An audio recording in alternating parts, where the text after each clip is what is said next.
Originally, I was born in New York City, and we came down here when I was about 9 or 10 on the Silver Meteor train.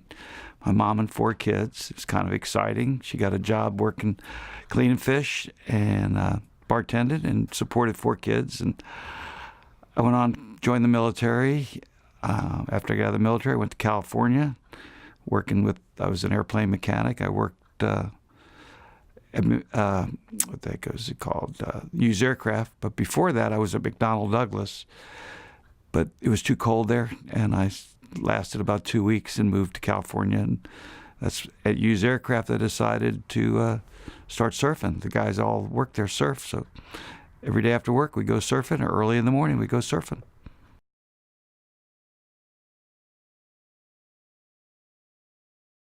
Back about 62, 63, I got a little bit tired of California, came back to my roots in Florida, St. Pete, to visit my mom, and decided one day I had brought an old 9-foot Bing with me from California and decided to take a paddle because I checked the tide chart. The tide was going out by St. John's Church over in St. Pete Beach.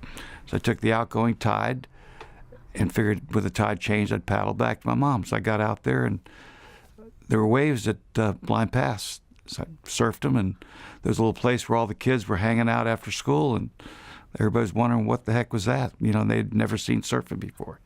So that was there was no surf scene here when I showed up in the 62, 63.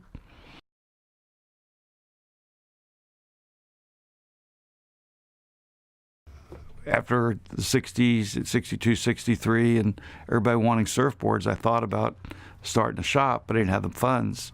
So I went to work for National Aviation, and they told me to cut my hair, don't come back. And I had a few $100s saved, so I didn't cut my hair. I didn't go back, and I wound up at a little strip mall over on Treasure Island here. It was $50 a month. I lived inside my shop at night and take a shower early in the morning with the hose in the backyard, and sort of everybody started coming in and wondering what the heck I was doing there. So I'd always have some red wine and a story, and people would sit around and hang out, and next thing I know, surfing started blossoming. But the problem was the city of Treasure Island didn't like all us. We were new, long-haired people that they didn't understand our lifestyle and stuff, so they asked my landlord to evict me. So the city was kind of happy. I guess they got rid of me. But my mom and a bunch of other people helped me out, and we saved up a bunch of money, and not a bunch, but took a ride down the VW bus with the flowers all over it, and showed up at 9841 Gulf Boulevard. There was a for sale sign. There was a little shack, and Mrs. The lady, what the heck was her name? But I can't remember her name. But she worked out a deal with a low down payment and monthly payments, and here I was. And I called the city to make sure my license was still good, from point A to the new point B. And they didn't know who I was because, back then they didn't have caller ID. So they asked me, yeah, for sure, your license is definitely good anywhere in the city of Treasure Island. So I come on down here and opened the door up and walked in. And next thing I know, I was a business. Here I am, 1966, and the surf shop has now got roots because I got a mortgage.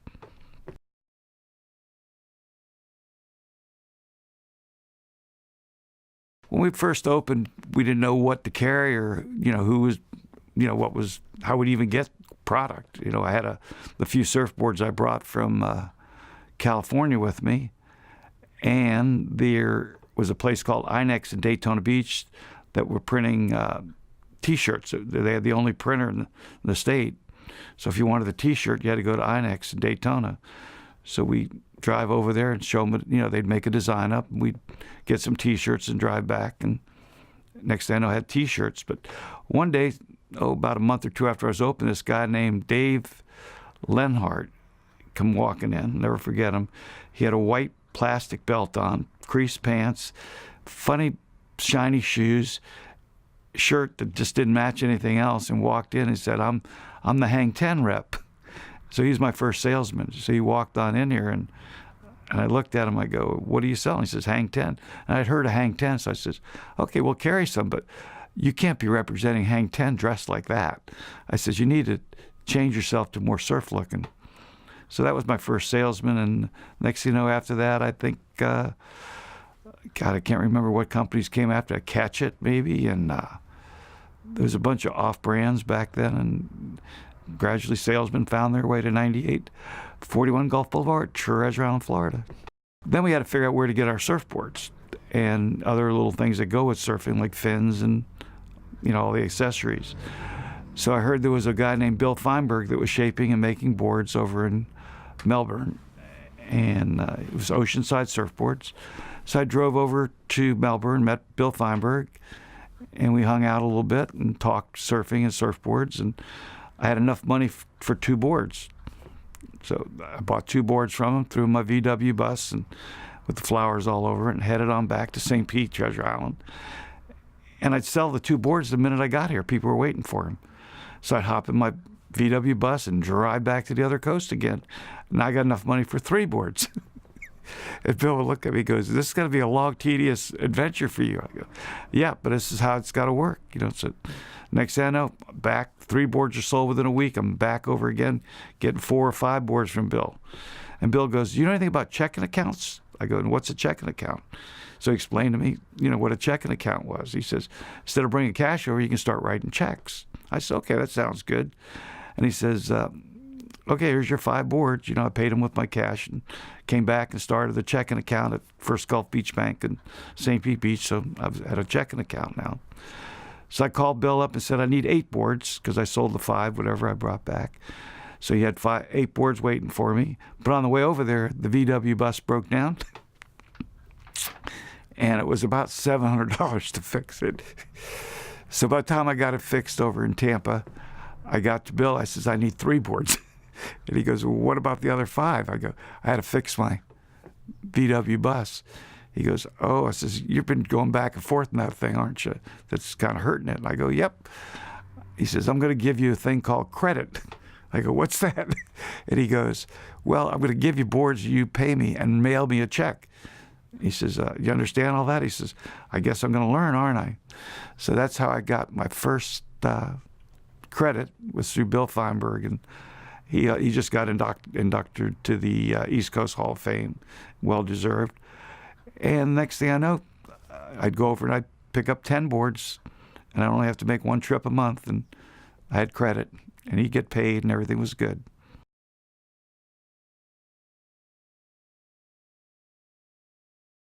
Some of the first sales reps that came through here back in the 60s was, there was Hanson Surfboards, and they had a rep. His name was Bill, but I can't remember his last name. And he came here with a young girl that was #1, Margot Gottfried, the #1 female surfer girl. And they were promoting Hanson Surfboards and Hanson accessories. So they were my first company that came here with boards from California. So we carried Hanson Surfboards. And Margot and I believe his name was Bill, stayed at my mom's house. So Mom cooked lasagna one day. And I didn't know Margot was a vegetarian, so my mom had to redo dinner. But I remember we all had a nice get-together, and that was my first sales rep in Hanson. And after that, later on, there was, I guess, Tinker from California Eastern Surfboards, who later became Bruce Springsteen's manager. That's another story, but that was another place we get boards from Challenger Eastern Surfboards. There was other East Coast guys that come over here to help promote their brands. There was Gary Proper, and he carried his own line of boards, so we bought Gary's boards.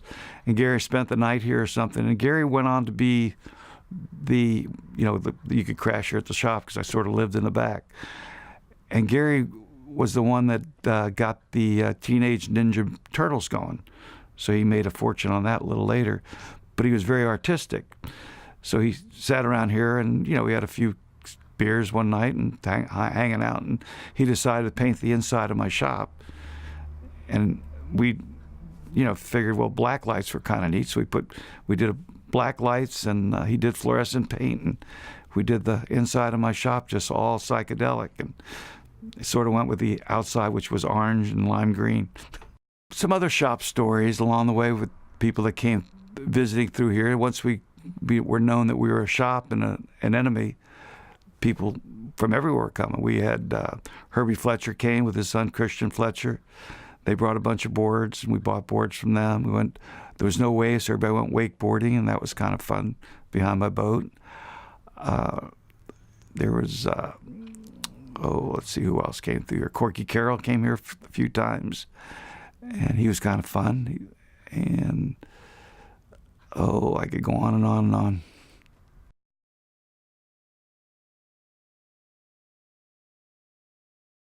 Some of the interesting parts of starting a surf shop in the Gulf Coast, especially Treasure Island, they didn't look at us like we were regular kids, that we were long-haired people that surfed, rode waves, and sort of had a different lifestyle. So all of a sudden, the city of Treasure Island decided to ban surfing. So you were not allowed to possess a board in the city of Treasure Island and be in the water. You could be in the water, but you couldn't touch the sand. If you touched the sand, it was a $54 fine. They had a special vehicle to put your board in and drive away. So they used to come out with a bullhorn, and they had a rifle, which was kind of fun. I guess that we were real bad kids back then.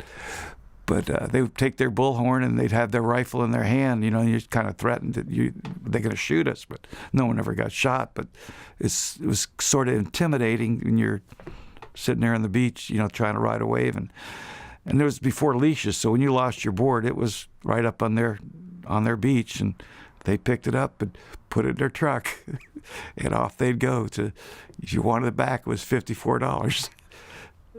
Eventually, we figured out a way around that. We'd come over from St. Pete Beach and paddle over to Treasure Island, surf, and then go back to St. Pete Beach, and the cops would just yell at us and everything else. And then St. Pete Beach banned it, so it was like we couldn't go anywhere. Then we go up Blind Pass and go to somebody's backyard and come up a ladder or something in the bay side. But we figured out how to keep surfing, but it was a lot of kids were losing their boards and paying that fine.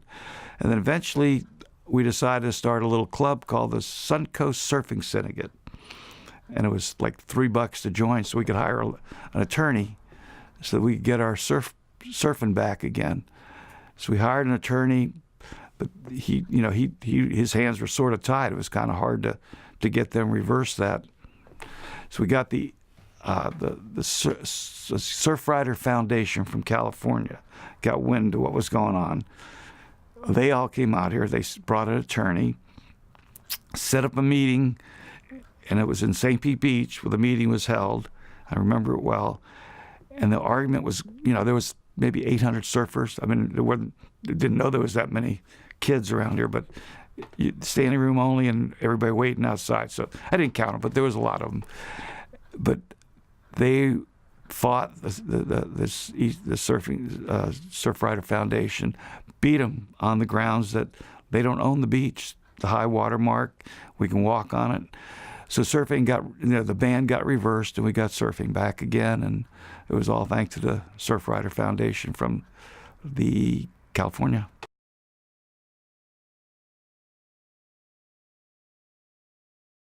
A lot of help came from my mom, which she cleaned fish and bartended, but she still, had a few bucks laying around sometimes. And every time I got in a jam, she would come along and help me out a little bit. In fact, when I bought the shop, she loaned me, I needed $1,200 down payment, so she loaned me part of that to get in here.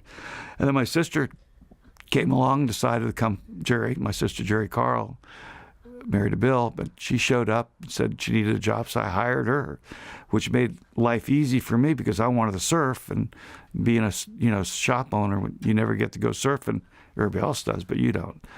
So she started watching the shop while I go surfing. And the next day I was going to Barbados with friends like Gibby Migliano, or traveling with the Hendricks kids, or just going Puerto Rico, Costa Rica, and Barbados. But it was all because my sister and my mom, whenever I ran out of funds, she was there to help out. My sister Geraldine came on board, I guess, in the late 60s and stayed, she must have been here about 40 years she spent here working. She was a fixture, and people almost knew her more than they knew me because I was the one that was always gone somewhere, not really being here, saying hi all the time. So she was the greeter, and anybody wanted the board, next thing I know, I'd be over here helping out. But I got to surf when I wanted to, and there was Scott Patel and Tommy McDonald, the dude. There was Del Turney, some of the early surfers, and we'd all hop in my VW bus and go over to the East Coast while I picked up boards. And we'd surf, for a day or two and then drive on back. And it's sort of on the weekends I'd be gone, and Geraldine goes, I never get any weekends off. I go, well, I'll work next weekend. For interesting stories, there was a time back, I guess the 60s, this guy named Dale Chenault, and there was Beach Club Productions, which was Joe Lambusta, and they didn't have any place to sell their concert tickets other than at the venue. So through Johnny Green, they all came out here one day, asked if I'd like to sell concert tickets. I go, sure, what do I have to do? They go, well, we'll bring you tickets, you sell them, you collect the money and give us back the money. I go, sounds all right to me. So next thing I know, it was like Led Zeppelin tickets, Stones tickets, anybody that came to town. A lot of times the musicians would come out here to the beach and do a little hello, and it was kind of fun. I got kind of starstruck there for a while, and that lasted for quite a while until computers. And as soon as they got computers, there was a company called Ticketmaster that took everything over, and they came to me and says, "Okay, you've been a good ticket money collector, but you're going to need a computer." I go, I don't know anything about computers. And they go, well, you have to buy a computer and we'll set you up. I go, I'm not buying no computer. So I lost my little connection with tickets for all the concert venues. But, later on, I think that would have been a good idea to buy the computer. But at that time, I just sort of said, nah, I don't need a computer. But today, I guess you do need a computer.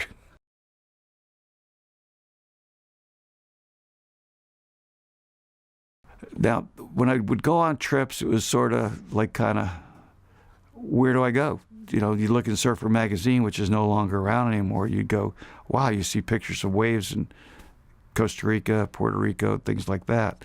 So one day I decided to go to the 1968, they had the World Championships in Puerto Rico at Rincon. So Tom McDonald and I hopped in a plane and went over there to go surfing. I rented a little house up on the hill and hung out with Freddie Grosskreutz. He recently just passed, but he was one of the first people I surfed with in Puerto Rico. And the waves were fun. I'd never rode that nice, long wake breaking wave like, double overhead or something. And there was a place at Rincon, there was a place called Domes, and you weren't allowed to surf there because they had a nuclear power plant, but the nuclear power plant didn't work. But, we snuck in under the fence and go down there and surf. And then one day the guard goes, excuse me, no, in Spanish, you can't do that. So I hand him $1, and he showed me a better place to go under the fence. So next thing I know, and in with the guard there, I'd give him $1 a week or something like that because we were there a few weeks. So we surfed there, and then we went other breaks. We found a place called, we didn't have a name for it. We didn't know what it was called, but it was a great break. And this older woman would had a donkey or a mule, and she'd come down to the break every day with candy bars and sodas and water. And her name was Maria. And we'd lay on the beach, and there was no convenience store or anything there. Just Maria with her donkey with a bunch of stuff she was bringing down the beach. So Tommy and I looked at each other and goes, let's go to, when we wake up in the morning, where we're going to go surf? They goes, well, let's go to Maria's. I go, that's a great name for that break. So Tommy and I think we're the ones that name it Maria's. And then another day we went to another beach, and we had there's an old man with a stick walking the beach, and with his dogs. So, he'd always be there walking his dog, on that beach. So the dude, Tommy McDonald, I decided, well, let's name that beach Dogman's. So back 68, we found 2 new spots that we called Maria's and Dogman's. And to this day, they're still named Maria's and Dogman's. I don't know where we were the ones that did it, but that's, in generalization, we just sort of named it that because that's where we were.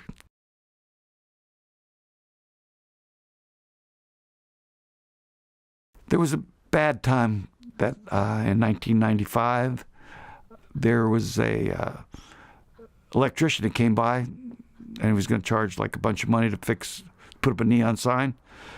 But David Hole came by and said, I can do it. We can do it ourselves. So I go, okay.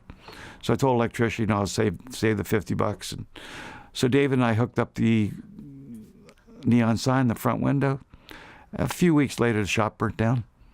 It shorted out, and I didn't have any insurance. I'd canceled my insurance so I can go on surf trips.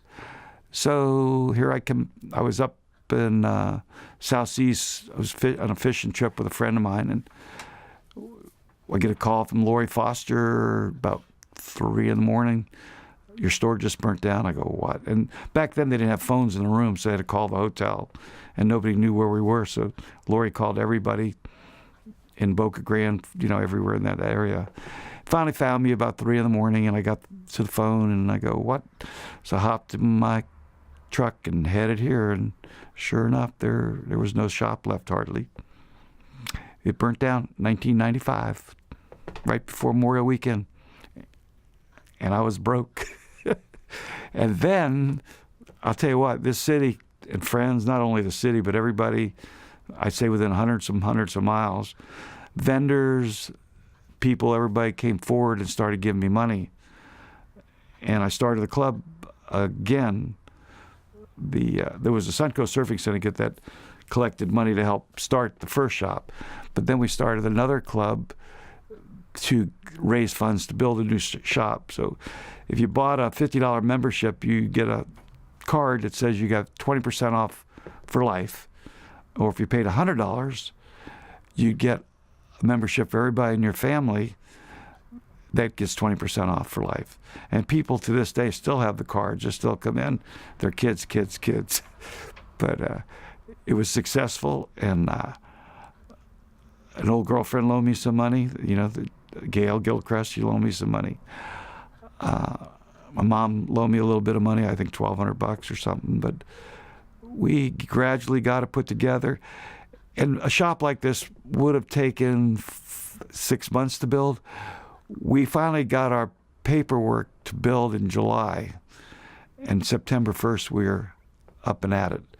And the biggest drawback was because there was surfboards here. The state and the county were concerned that there was some kind of chemicals from the surfboards in the ground. So all of a sudden, the last minute, they said I had to have a ground, whatever they call it, to check your ground to see whether there's any residue.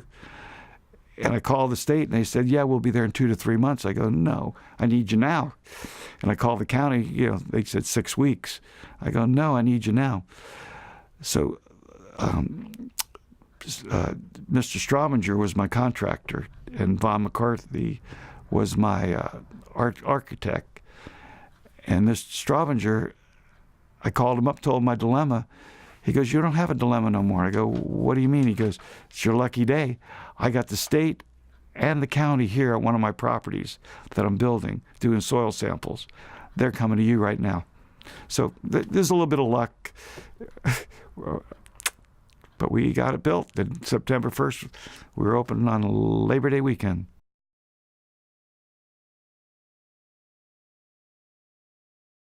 Probably what makes me the happiest and most proud is how long the shop has lasted.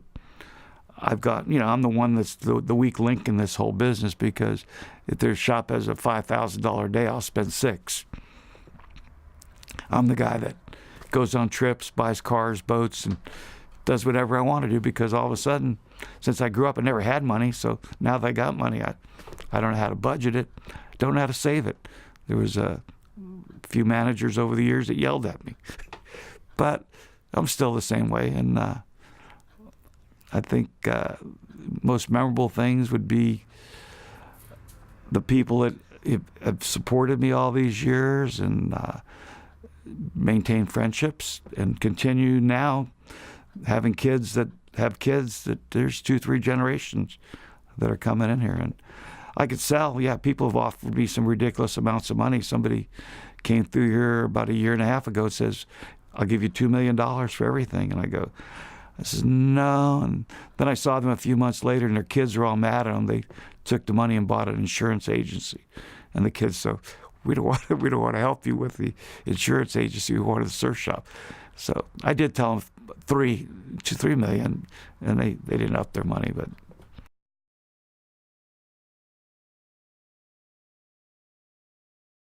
Well, we can count our blessings by being healthy and being alive, because through the years, through so many young people died early on stupid occasions, and people that have had health problems. But knock on wood, I've managed to be very thankful and blessed that I still have my health.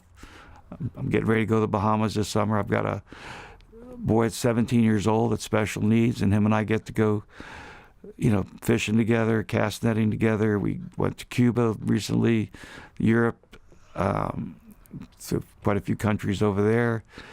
Just came back from Costa Rica, and I think I'm just very lucky to have the people in my circle in my life.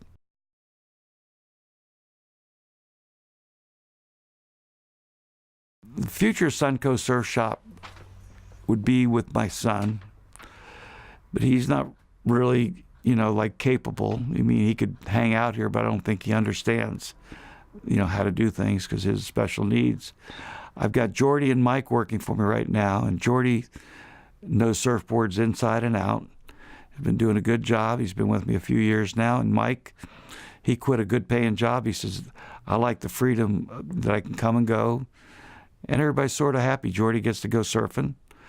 Mike gets to come, work when he needs to work, and they're pretty happy where they're at right now. And I have no intention of selling it because I don't know what the city would do without a surf shop. This place is almost a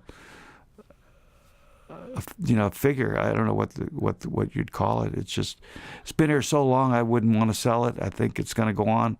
Even in my demise, it'll still continue somehow.